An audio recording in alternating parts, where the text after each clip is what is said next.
अस्सलाम वालेकुम ख़वातीन और हज़रात, पैरेलल नैरेटिव के एक और एपिसोड के साथ मैं हूं अली नकवी और आज मेरे साथ एक बहुत ही शानदार मेहमान है। इनका ताल्लुक़ मुल्तान से है और इनकी ज़ात के बहुत सारे पहलू हैं, इनके काम के बहुत सारे पहलू हैं।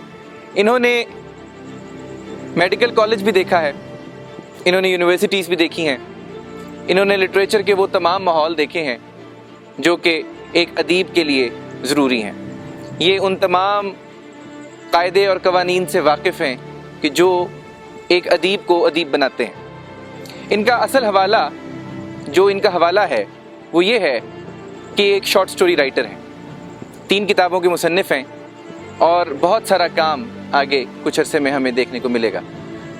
मेरे मेहमान हैं नैयर मुस्तफ़ा साहब। अस्सलाम वालेकुम नैयर। वालेकुम अस्सलाम। नैयर क्या हाल है? बिल्कुल ठीक ठाक। हम आपको खुशामदीद कहते हैं शो पे। Thank you. और हमें बड़ी खुशी है कि आपने हमें वक्त दिया। नैयर, आपसे पहला सवाल ये है कि कहानी और अफसाने में क्या फ़र्क है? आपका पहला सवाल ही काफ़ी लोडेड है। कहानी और अफसाना एक लेवल पर देखा जाए तो हम बहुत सारे फ़र्क तलाश कर लेंगे। अगर हम टेक्स्ट बुक हो जाते हैं, कहानी निस्बतन कदीम चीज़ है। जब इंसान ने कहीं आर्ट सीखा होगा, कहीं उसने आवाज़ों को इमिटेट करना सीखा होगा, गाना सीखा होगा, फिर उनको एक और अंदाज में पेश करते हुए रक्स करना सीखा होगा, फिर अल्फाज बनाए होंगे, फिर उन अल्फाज के बाद उसने कहानी कही होगी। कहानी इतनी एक कदीम चीज़ है। अफसाना जदीद इंसान की चीज़ है, ये जदीद प्रोडक्ट है। ये चीज़ों का जो बाकायदा आगाज़ और बाकायदा इख्तिताम और उनके अंदर तहय्युर और इसरार की मौजूदगी, उसको यकसर ख़त्म करते हुए कुछ समाजी, कुछ नफ्सियाती, कुछ तारीख़ी पहलुओं के अंदर बंद करने का नाम है। सो जो हम डिकंस्ट्रक्ट कर पाए वो ये कि कहानी एक बड़ा हवाला है, एक ब्रॉडर टर्म है, जबकि अफसाना उसके मुकाबले में एक निस्बतन जदीद और ज़रा ज़्यादा स्ट्रक्चर्ड चीज़ है। अच्छा, ये तो इसकी एक सतह है। कहानी के पेट से जन्म लेता है अफसाना, आप ये कह रहे हैं? जी, मतलब हिस्टोरिकली एवोल्यूशन के एतबार से तो अफसाने ने कहानी के पेट से ही जन्म लिया है और शुरू में अफसाने ने अपने पेट में कहानी को रखा है। कदीम चीज क्या है? अफसाना कदीम चीज है या कहानी कदीम? मेरा जाती ख्याल तो ये है कि कहानी कदीम है। अच्छा, लेकिन एक और सतह पर देखें तो शायद हम इनमें कोई फर्क ना तलाश कर पाए। ठीक। कहानी और अफसाना दोनों स्ट्रक्चर्स हैं, ये दोनों टेक्स्ट बुक टर्म्स हैं। टेक्स्ट बुक जो मैं 2 + 2 4 करना सिखाता है, जो मैं कंट्रोल करता है, जो मैं कुछ सांचों में ढालता है। आज की जो हमारी जिंदगी है, ये उन सांचों से बाहर निकलने का नाम है। ये उस सिमटाओं से निकलकर बिखराव में जाने का नाम है, क्योंकि पुरानी हिसासियत हमें कुछ नहीं दे पा रही। पुराने मानी बेमानवियत में तब्दील हो चुके हैं। सो हम इस बिखराव में जाएंगे तो इस बिखराव से नई हिसासियत बनेगी। आप ये कह रहे हैं कि पोस्ट मॉडर्न है? अब मैं एंटी पोस्ट मॉडर्निज्म की बात कर रहा हूँ, रेदर एंटी पोस्ट मॉडर्निज्म। अच्छा, ये जिस माशरे में कम से कम हम रहते हैं, ये एक प्री मॉडर्न माशरा है और इस प्री मॉडर्न माशरे में पोस्ट मॉडर्न अदब लिखा जाना शुरू हो गया है। पोस्ट मॉडर्न तनकीद लिखी जा रही है, पोस्ट मॉडर्न अफसाना लिखा जा रहा है, पोस्ट मॉडर्न नावल तजर्बे हो रहे हैं। आप इस रुझान को कैसे देखते हैं? मैं तो हरगिज़ तय नहीं करूँगा कि ये अपनी असास में एक प्री मॉडर्न सोसाइटी है। तो सोसाइटी तो बहुत फ्रेगमेंटेड है। ये सोसाइटी प्री मॉडर्न भी है, मॉडर्न भी है। सोसाइटी का डोमिनेंट हिस्सा प्री मॉडर्न है। आप डोमिनेंट डिस्कोर्स की बात कर रहे हैं, ठीक है। इस पॉइंट पर मैं आपसे एग्री करूंगा कि अगर हम डोमिनेंट कल्चर के हवाले से देखें तो ये प्री मॉडर्न सोसाइटी है, लेकिन इसका जो धारा है ये प्री मॉडर्न तो नहीं रहना ना। कुछ लोग अपने ऐहद की आवाज बुलंद कर रहे होते हैं, कुछ लोग अपने ऐहद से आगे जाकर सोच रहे होते हैं। एक वक्त में बहुत सारे ऐहद चल रहे होते हैं। सो कुछ लोग उसी ऐहद में उसी लेवल पर जाकर अवेयरनेस दे रहे होते हैं और कुछ लोग फ्यूचर में फोरसी कर रहे होते हैं, चीज़ों को एंटिसिपेट कर रहे होते हैं, और एक लेवल पर ये माजी हाल मुस्तकबिल अलहदा नहीं हो जाते, वक्त एक लेवल पर दरिया है, वक्त एक लेवल पर खुद बड़ा धारा बन जाता है। सो इसमें कोई का बात नहीं है। मैं ज़ाती तौर पर आप इसको फ्यूचर फोरसी करने की हद तक देखते हैं या आप इसको एक नए अहद का आगाज देखते हैं? मैं इसको फ्यूचर फोरसी करने के हवाले से भी देखूंगा, मैं इसको एक नए अहद की तख्लीक के तौर पर भी देखूंगा, एक नए अहद को तख्लीक करने की कोशिश के तौर पर भी देखूंगा, लोगों को एक और लेवल पर एक और तरह की हसासियत और एक और तरह के मानी देखने के हवाले से भी देखूंगा, और जिंदगी को जो ये डाइवर्सिटी दे सकता है, जो वैरायटी दे सकता है, मैं इसको इस हवाले से भी देखना चाहूँगा। तो आप खुद इस किस्म के तजर्बे से गुजरते हैं। एक अदीब जब इस किस्म के माशरे में उस तमाम उस कैफियत को बर्दाश्त करता है कि जो एक प्री मॉडर्न माशरा अपने रहने वाले फ़र्द पे इम्पोज करता है, अपने इस तजर्बे से निकल के पोस्ट मॉडर्निज्म तक का जो सफ़र है वो कितना एक मुश्किल है, उसमें कितनी एक परेशानी का सामना करना पड़ता है यहाँ रहने वाले अदीब को?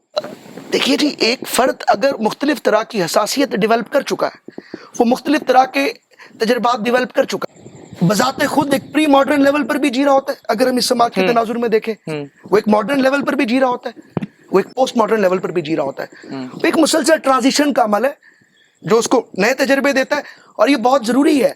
ये अदब की आबियारी के लिए, ये अदब की तख्लीक के लिए, ये एक ही अहद के अंदर मुख्तलिफ अहद का होना, एक ही अहद के अंदर मुख्तलिफ तरह के डिस्कोर्स का होना, ये एक अदीब के लिए, एक तख्लीक कार के लिए, एक आर्टिस्ट के लिए तो बहुत शानदार हवाले क्रिएट कर सकता है कि वो एक ही अहद में मुख्तलिफ ज़माने देखता है, मुख्तलिफ ज़मानों में जीता है। वो पत्थर के अहद में भी जी रहा है, वो पत्थर के अहद में गुफ्तगू भी कर रहा है, वो रोशनी के ज़मानों को भी देख रहा है, वो रोशनी की ज़ुबान में गुफ्तगू भी कर रहा है। सो मेरा तो ज़ाती ख्याल है कि ये प्री मॉडर्न वर्ल्ड, इस प्री मॉडर्न सोसाइटी के लिए तो शायद उस तरह से ब्लेसिंग ना हो, लेकिन इस अहद में जीने वाले आर्टिस्ट के लिए ब्लेसिंग। और मैं कोट करूंगा, आप इसको अगर वेस्टर्न कॉन्टेक्स्ट में देखें तो सबसे शानदार अहद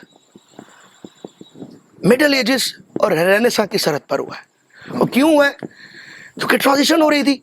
कुछ लोग पत्थर के अहद में जीना चाहते थे, कुछ लोग रॉकेट के अहद में जीना चाहते थे। अहद अभी इन दोनों के बीच बीच में था, उसमें मज़ाहमत भी थी, उसमें जबर भी था, उसमें उम्मीद भी थी, उसमें मायूसी भी थी। सो इन मुतज़ाद चीज़ों से, इन डिफरेंट डायलेक्टिक से, इन डिफरेंट मूड से, इस मुसलसल बाइपोलैरिटी के अमल से तख्लीक की आबियारी होती है, एक नए अहद की आबियारी का इम्कान बनता है। सो मेरा तो ख्याल है कि इसको हमें होप के हवाले से देखना चाहिए। इस प्री मॉडर्न अहद के अंदर अदीब को इसका विक्टिम नहीं समझना चाहिए। पुराशोभ ज़माने हैं, पुराशोभ ज़माने अदब के लिए सुना है बहुत शानदार ज़माने होते हैं उसकी आबियारी के लिए। हमारे यहाँ एक रिवायत भी रही, हमारे यहाँ हमने ये देखा कि जब भी पुराशोभ ज़माने आए तो अदीब सामने आए, बड़े बड़े नाम निकले, बड़े बड़े शायर पैदा हुए, बहुत बड़ा अफसाना लिखा गया, बड़ी पोइट्री हुई, इनकलाब की बड़ी बात हुई। इतना कुछ हुआ पिछले कुछ अरसे में कि जो शायद जब से इस मुल्क की बुनियाद पड़ी, जिसको हम पाकिस्तान कहते हैं, इसकी तारीख का शायद बेईमाना तरीन दौर गुजरा। मज़ाहमती अदब क्यों नहीं तख्लीक हुआ? किसने कहा कि मज़ाहमती अदब तख्लीक नहीं हुआ?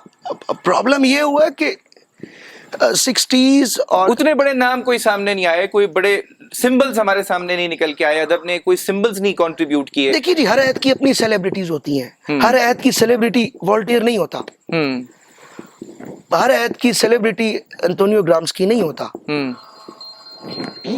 हर अहद के अपने तकाज़े हैं ना। देखिए, अगर 30s 40s का आप जमाना देख रहे हैं, अदब लोगों के लिए अवेयरनेस का एक टूल भी था, मगर अदब लोगों के लिए एक रिक्रिएशन भी था। सो उस दौर में अदीब एक बड़ा ओपिनियन लीडर था। अब इंफॉर्मेशन टेक्नोलॉजी आई और कल्चरल लैग है, लोग अभी आदी नहीं हो पाए मुख्तलिफ चीज़ों को मिला के देखने में, मुख्तलिफ चीज़ों को चला के देखने में। सो जैसे नए मीडियम्स आए, रिक्रिएशन के मीडियम्स चेंज हो गए, जिसकी वजह से अदब तो शायद उसी सतह पर लिखा जा रहा है। मैं ज़ाती तौर पर समझता हूँ, बल्कि मैं कुछ हवालों से देखूँ तो अदब तो इर्तिका पजीर भी हुआ है और बड़ा शानदार मज़ाहमती अदब भी तख्लीक हुआ है, लेकिन ये उस तरह से इंटरेक्ट नहीं कर सका जिस तरह से मंटो इंटरेक्ट करता था या जिस तरह से बेदी इंटरेक्ट करता था। जब ज़राए ज्यादा हैं, ब्रॉडकास्ट करना मुश्किल नहीं है। हम खुद इस तरह इस वक्त जिस डिस्कशन में है, ये कोई ऐसी डिस्कशन नहीं है कि जिसके लिए किसी को कोई टीवी उसको वो करेगा।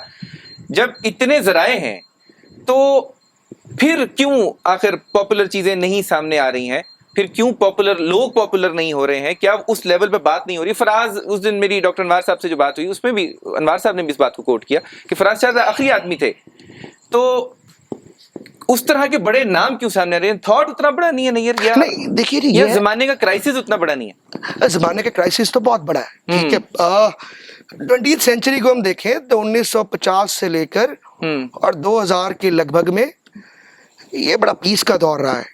मतलब despite all thing, despite everything, सुकून रहा है।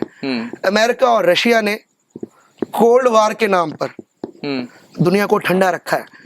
जंग करने के बजाय उन्होंने जंग बचाने की कोशिश की है। बट 21st सेंचुरी के आगाज से ग्लोबली अब ये सूरत हाल नहीं है। ये अब टकराव का दौर है, ये कल्चर्स के टकराव का दौर है, मज़ाहिब के टकराव का दौर है, ये फर्द के फर्द से टकराव का दौर है। सो है तो ये बड़ा बाकमाल है, लेकिन इसके साथ जितना इंफॉर्मेशन टेक्नोलॉजी का फैलाव आया है तो उसके साथ बिखराव भी बढ़ा है। और इस बिखराव के अमल में उस टेक्स्ट बुक कल्चर ने लोगों को बढ़ने नहीं दिया जिस तरह से ऐद बढ़ रहा था। लोगों को घटा के रखा गया है, जिसकी वजह से जो आपके फौरी जज्बे हैं उनकी तस्कीन आपके लिए ज्यादा अहम हो गई है। मतलब यू वांट टू ग्रेटिफाई कि जो आपके फौरी और बुनियादी जज्बे हैं, आप उस तरह से गहराई तक नहीं जाना चाहते। चीज़ें बड़ी आसानी से काबिल वसूल हो गई हैं। सो चूंकि इतना बिखराव है, इस बिखराव में काउंटर नरेटिव भी, इस बिखराव में मज़ाहमत भी, इस बिखराव में अपोजिट डिस्कोर्स भी उस तरह से लोगों तक नहीं पहुंच चुका। ये तो मायूसी की बात है, लेकिन उम्मीद की बात यह है कि आखिर हर बिखराव एक नई साख्त बनाता है। तो इसी बिखराव से हम आखिरकार उस जंक्चर पर आ चुके हैं जहां पर अब चीज़ों को नए मानी मिलने हैं, चीज़ों को नई हसासियत मिलनी है। सो लेट्स होप कि वो काम जो क्रिएट हो रहा है, वो मज़ामती अदब जो लिखा जा रहा है, वो मज़ामती ख्याल जो परवान चढ़ रहे हैं, वो आप मुख्तलिफ मीडियम्स के ज़रिए, मैं फिर वाज़ेह करूँगा, नॉट ओनली लिटरेचर, वो मुख्तलिफ मीडियम्स के ज़रिए लोगों तक पहुँचना स्टार्ट होंगे। विद बिखराव के कम होने के साथ, नई साख्तों के बनने के साथ। आपको लगता है कि ये बिखराव कम होगा? मुझे तो लगता है कि ये बिखराव मजीद बढ़ेगा। देखिए, जैसे जैसे टेक्नोलॉजी आगे बढ़ेगी तो इस बिखराव में इजाफा होगा आपके ख्याल में, या इसमें कमी आएगी? देखिए जी, आग आपने जला ली, दो पत्थर आपस में टकराए, आपने इसको हैंडल करना बाद में सीखा। बिखराव आ गया, मतलब you didn't plan for this. आपको नहीं पता था कि ग्लोबल विलेज बन जाएगा, ये मैक्लोवन का ग्लोबल विलेज होगा जहाँ चीजें नेशन से निकलकर ग्लोबल लेवल पर टकराना स्टार्ट हो जाएंगी। एंटिसिपेट नहीं किया गया होगा जब ये शुरू हुआ होगा, मगर अब हो चुका ही है। इसको आप उस आग की तरह से समझ लें। आखिरकार आपने इसको हैंडल करना सीखना है। Human brain is a very complicated thing. आखिरकार ये हर चीज को प्रोसेस करना सीखती है। ये खुद से आगे आकर इसको प्रोसेस करेगी, फार्मूले बनाएगी, और अगर ये नहीं कर पाएगी तो artificial intelligence can be a thing. वो आप ही होंगे, वो कोई आपकी दुश्मन नहीं होगी। जो काम आप नहीं कर सके आर्टिफिशियल इंटेलिजेंस करेगी। अभी आप टेक्स्ट बुक की बात कर रहे थे, ये जो हमारी टेक्स्ट बुक है, ये इस काबिल है आपके ख्याल में कि ये जो कुछ भी आगे होने जा रहा है दुनिया में, इसके साथ सिंक्रोनाइज करने की पोजीशन में लाने के काबिल वो टेक्स्ट है जो कुछ हम यूनिवर्सिटियों में और अपनी दरसगाहों में पढ़ा रहे हैं? देखिए जी, ये जो अगर हम अपनी यूनिवर्सिटीज़ की बात करें तो ये तो टेक्स्ट बुक नहीं है, चूचू का मुरब्बा है। इसका तो काम आपको बालिशिया करना है, आपका कद घटाना है, आपको इस लेवल तक डाउन टू अर्थ कर देना है कि आप में और ज़मीन पर रेंगते हुए बिच्छू में कोई फ़र्क ना रह जाए।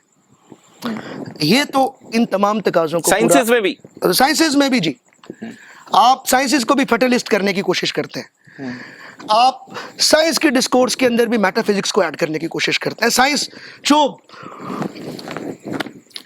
جو ایک لاجیکل پازیٹیوسٹ ڈسکورس کے اندر ایک اٹیمپٹ تھی کہ اب چیزیں خاص طرح سے پلان ہوں گی, ایک خاص طرح سے ان کو میئر کیا جائے گا, ایک خاص طرح سے کنکلوڈ کیا جائے گا, اور بعد ازاں اس کو چیلنج بھی کر لیا جائے گا. ہمارے لیول پہ اس سائنٹیفک ڈسکورس کے اندر میٹا فزیکل, بلکہ میں کہوں گا اس سے بھی پیچھے جا کر بیسک ڈارک ایجز کا ڈسکورس فیوز کیا جاتا ہے ایون ان سائنسز. وہ اچھا پھر ہم تیسری دنیا کی کہانی تو ایک ہی ہے نا, فلم یاد آ رہی ہے برات, اور کہنے کو تو سٹائر ہے, پولیٹیکل سٹائر, مذاق ہے, لیکن اس کے اندر ایک جگہ برات کہتا ہے کہ جی ہمارا جو چیف بایولوجسٹ ہے اس نے بتایا کہ مرد کا ذہن عورت سے دگنا ہوتا ہے. سو آپ سائنس کے اس ٹیکنالوجیکل ورلڈ کے بیسک کینن سے اس طرح سے ڈیویٹ کرتے ہو, سائنس کے اندر میٹا فزکس کو ملاتے ہو, سائنس کے اندر اپنے فیوڈلزم کو ملاتے ہو, سائنس کے اندر اپنے صنفی خوف کو ملاتے ہو, اور یہ ایگزیکٹلی دا سیم کیس. آپ کا اپنا میڈیکل سائنسز کا تجربہ ہے, کیا آپ اس تجربے کی بنیاد پہ یہ کہتے ہیں کہ جو ہماری ایون جو بیسک سائنسز, مثال کے طور میڈیکل سائنسز کے جو کالجز ہیں وہاں پہ بھی یہی صورت ہے؟ میڈیکل کالج یا انجینئرنگ یونیورسٹیز یا کچھ ادارے وہ تھوڑے مختلف ہیں, وہاں پر اسٹیٹ ٹیکسٹ بک ڈیزائن نہیں کرتی, وہاں پر آپ کو کہا جاتا ہے کہ آپ باہر کی کتابیں پڑھو. اچھا یہ بذات خود ایک مذاق ہے نا, ٹھیک ہے, آپ لوکل کتابیں پڑھتے ہوئے ہو جس کے اندر آپ کو ایک آل ٹوگیدر اور طرح کا ڈسکورس دیا گیا ہے, ایک دم کہتے ہو کہ اب آپ انٹرنیشنل کتابیں پڑھو, دکھایا آپ کو مشرق گیا, اب سکھایا آپ کو مغرب جا رہا ہے, اور پھر کہا جا رہا ہے کہ ٹھیک سے بھی رہو, سین بھی رہو, سینٹی بھی برقرار رہو. یہ چیلنج تو آتا ہے, لیکن بہرحال ٹیکسٹ بک اسٹیٹ کنٹرول ہی نہیں کرتی میڈیکل کالجز میں, یونیورسٹیز میں. So text book is good. ٹھیک سجیسٹ کریں کہ ٹیکسٹ میں وہ کون سی تبدیلیاں ہیں جو ہمارے اسٹوڈنٹس کو سینٹی کی طرف بھی لے کے جائیں, ان میں پولیٹیکل اویئرنیس بھی پیدا کریں, اور ان کو اس قابل بھی بنائیں کہ وہ آنے والے معاشرے کے ان چیلنجز سے نبٹ سکیں جو کہ ظاہر ہے کہ ٹیکنالوجی کی وجہ سے ہمیں درپیش ہوں گے. آپ کیا سجیسٹ کرتے ہیں؟ ہمیں جی ہر لیول پر پیور پڑھایا جاتا ہے. پیور سے میری مراد یہ ہے کہ تھیری پڑھا دی جاتی ہے, اور ایکسپیکٹ کیا جاتا ہے کہ ہم اس تھیری کو بڑا اچھا سا رٹا مار کر یاد کر لیں. اچھا جو بڑا اچھا سا رٹا مار کے یاد کر لیتا ہے وہ جینیس ہے. اچھا میں نے ہمیشہ وٹنس کیا, آبزرو کیا ہے کہ کسی بھی لیول پر ہمارے تعلیمی نظام میں سب سے کامیاب ہمارے وہ اسٹوڈنٹس ہوتے ہیں کہ جنہوں نے قرآن پاک بھی حفظ کیا ہوتا ہے. حفظ کیا تو بڑا اچھا کیا, لیکن اس پروسیس میں آپ نے یاد کرنا بھی سیکھ لیا ہے, میمورائز کرنا بھی سیکھ لیا ہے. وہ میمورائزیشن آپ کو بڑا فائدہ دیتی ہے. سو گو ٹو میڈیکل کالجز, ٹھیک ہے, گو ٹو جو آپ کے زیادہ وردی ڈپارٹمنٹس کنسیڈر ہوتے ہیں, go to engineering university, go to management universities. آپ دیکھو گے حفاظ قرآن چھائے ہوئے ہیں. کیوں؟ کیونکہ تھیری کو یاد وہ بڑا اچھا کر لیتے ہیں. اسے آگے نکلنا ہے. چیزیں اگر ہم بدلنا چاہتے ہیں اسٹوڈنٹ کو پیور پڑھانے کے ساتھ, تھیری پڑھانے کے ساتھ اس کو اپلائی کرنا سکھانا ہے. اس سے دو چیزیں ہوں گی, وہ خواب میں اور حقیقت کے بیچ میں کنیکشن ڈیولپ کر لے گا, وہ ایک یوٹوپیا اور ایک گراؤنڈ ریئلٹی کے درمیان ایک تعلق بنانے میں کامیاب ہو جائے گا. وہ اپنے پڑھے ہوئے کو اپنی زندگی کے ساتھ جوڑنے میں کامیاب ہو جائے گا. ادروائز تو یہاں کا بڑا مشہور ڈائلاگ ہے, یار یہ تو کتابی باتیں.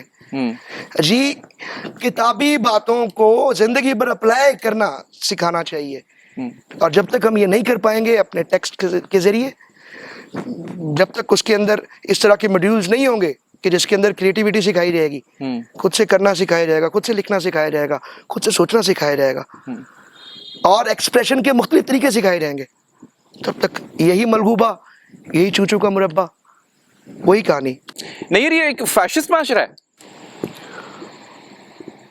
हर माशरे को फाशिस्ट बनाने की कोशिश की जाती है एक सतह पे। नहीं, ये इस पर्टिकुलर माशरे की बात करो, पाकिस्तान का माशरा। देखिए जी, फाशिज्म तो बात कर रही है, बुनियादी तौर पर ये नॉन क्रिएटिव माशरा है, क्रिएटिविटी को इसमें रोका जाता है। इस वक्त तो दुनिया का हर माशरा ही फाशिस्ट है। Start from America, who is Trump, किस चीज़ को रिप्रेजेंट कर रहा है ट्रम्प? अभी ये बरतानिया में क्या हुआ है?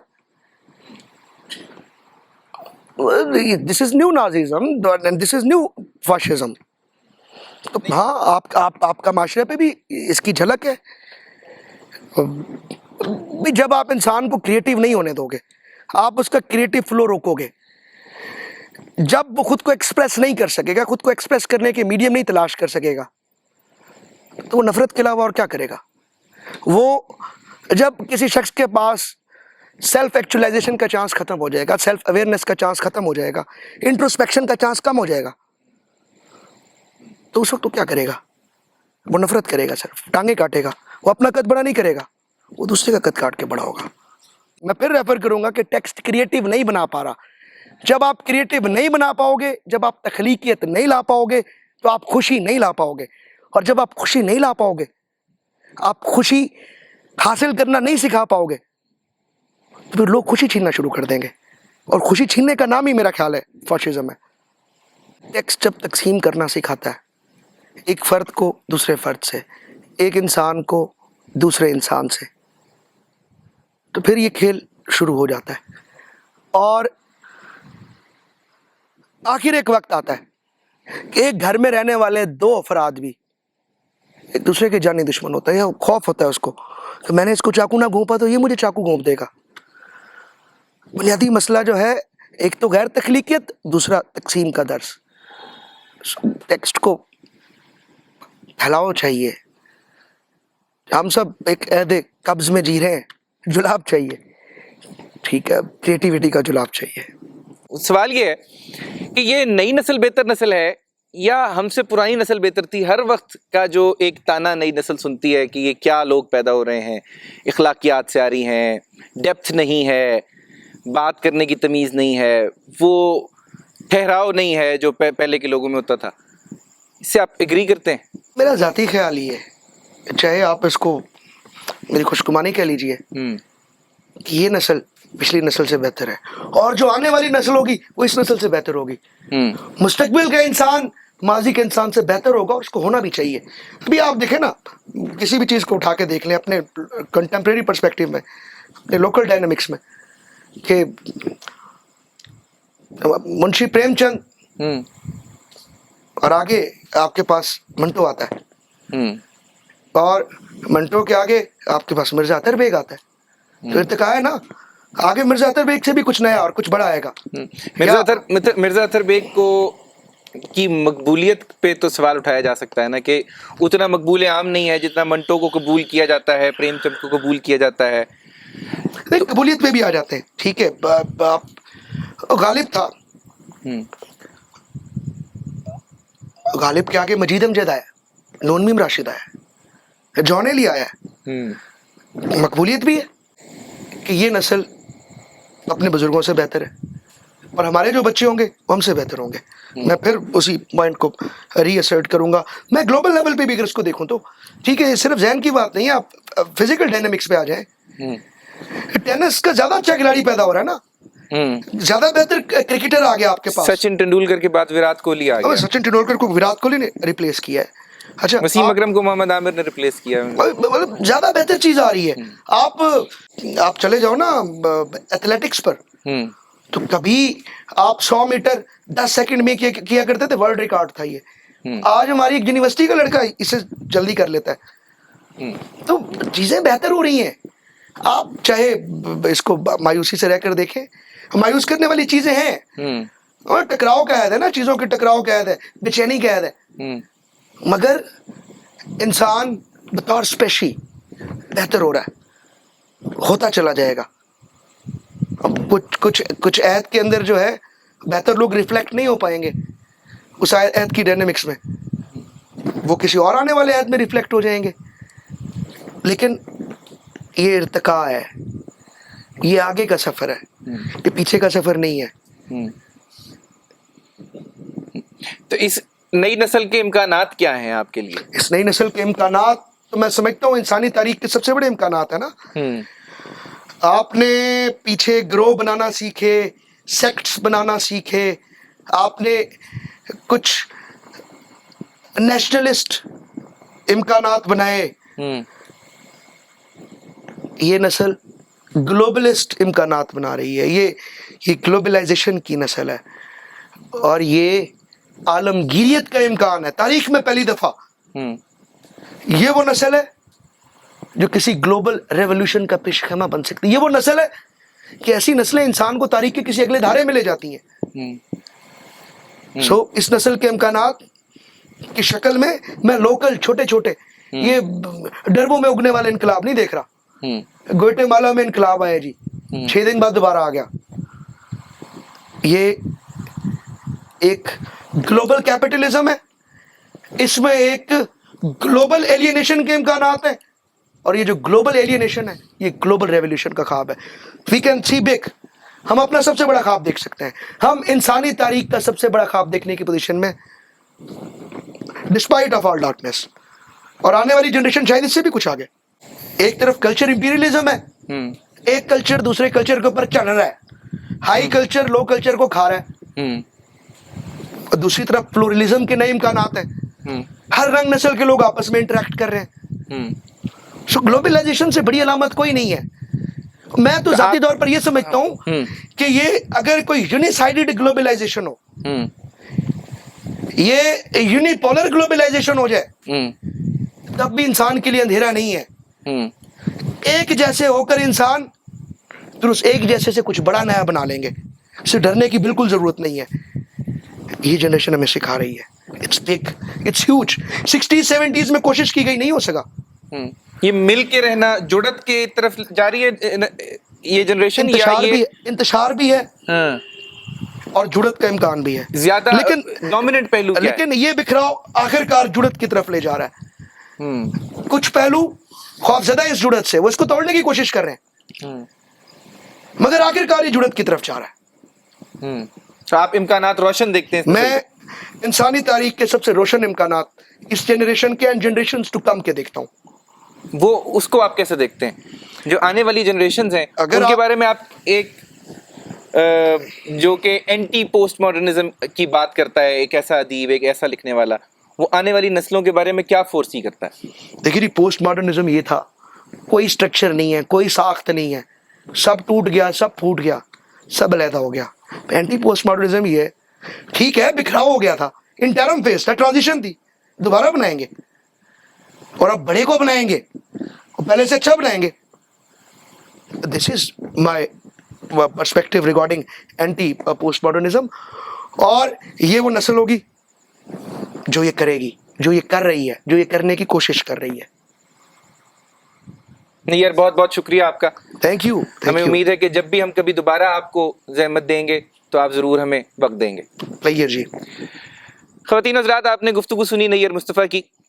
ये एक पैरेलल नैरेटिव है।